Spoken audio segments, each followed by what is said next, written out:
What's going on, everybody? This is Mattdoesfitness, and two whales go into a bar. The first one goes, "Arr!"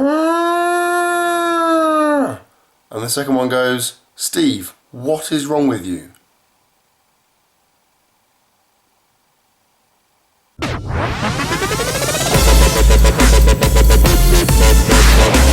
Hello and welcome to my Road to the British Champs episode 2, and my oh my, what a week. If I was going to write a song about this, it would be a very uplifting song, and it would probably go something like, "This week's been incredibly good. I've got a jacket with a hood," and just probably keep going along those lines. It's been exceptional. One of the best powerlifting weeks of my life. When I say my life, I mean the last year and a half, because that's how long I've been powerlifting for. So, if you haven't watched them, you need to go back and watch my PR videos now. The last 3 training videos. Yeah, just go and watch them now, because they're freaking awesome. All of them are cool in their own different way. Even the ones that are bad are awesome because I've made them awesome. So make sure you watch them, because like I said, they're exceptional. Now, to put the week into some context, I didn't train on Wednesday or Thursday because I was getting ready for my testing. So basically, I trained Monday, didn't squat on Monday, I did some stuff with Brian. Tuesday I did a normal bench press session, and then Wednesday, Thursday I rested, and then it was literally Friday, Saturday, Sunday, boom, boom, boom, squat, bench, deadlift. And yeah, bench press was disappointing, but squat and deadlift were freaking incredible, and I'm absolutely buzzing about them. I've still got like a kind of rubbish cold which is hung over from body power a week ago, so I'm still just coughing all the time and my throat's sore, but it hasn't actually affected my body. Feels absolutely fine. It hasn't affected me in that way. It's just like a head cold, which is pretty fortunate because that would have been bad timing. Also, it's given me a pretty kind of husky, sexy voice, so swings and roundabouts. Anyway, I am going on. I want to get onto the footage, you want to watch the footage, we want to watch the footage, we are the footage, you are the footage, I like footage, watch it. Here we go. So, like I said, this week was friggin' awesome. Definitely one of the best weeks I've had in terms of training ever. Right, Monday.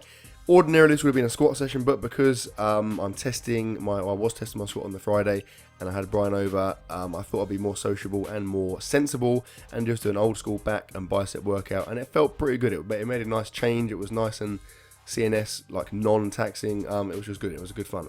Right, Tuesday. This was a regular session, a regular bench press session. I feel like with my bench press, if I rest too much, or if I was to have a whole week of no benching, I feel a bit kind of ropey. Like when I come back to it, my form feels a bit off. I kind of misgroove reps, so I felt it was better to give myself like 4 days between sessions. So here I went for 5 sets of 3 at 142.5 kilos, 314 pounds, which is a rep and set PR.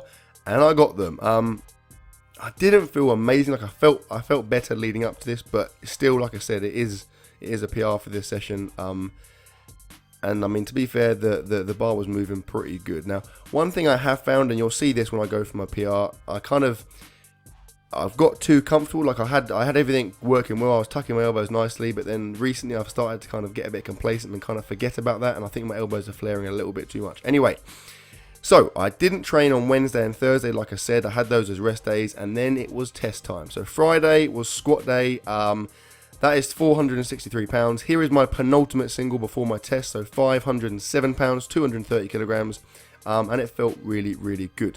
Now, I find with my squats more than any of the others that the build-up singles are really important. Like where I choose the weight makes a big difference. If I get it wrong, it can have an effect. And there, I chose it. I kind of got it bang on. It was heavy enough to kind of get my CNS primed, but it wasn't too heavy that it was going to have a detrimental effect on my PR attempts. And here we go, 250 kilos, 551 pounds. There's a good friend of mine who came along to get me G'd up, and it definitely worked. He was absolutely hammering my back, and I was super psyched. I felt like I could have lifted a car. Now, you see the rep here. It felt really, really good. Like when I unracked the bar, it was bowing quite a lot. Like I could feel the weight moving on my back. It was really uncomfortable, but I went for it anyway, and it came up really, really cleanly. Like that's the best PR I've done in a while. I definitely had more there, but I am saving it for my meet in 4 weeks. And when I say meet, I do not mean of the animal kind. I mean competitive nature, so my competition. Anyway, so here is Saturday. This is my bench press day, and this, ironically enough, was the lift of the 3 that I thought I was kind of most confident about PRing in. So just shows you how wrong you can be, or more specifically, I can be.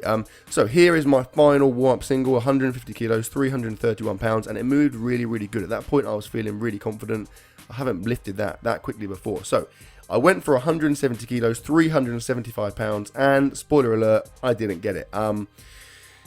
If you haven't seen my bench press fail video, watch it because it's pretty funny. I kind of convey my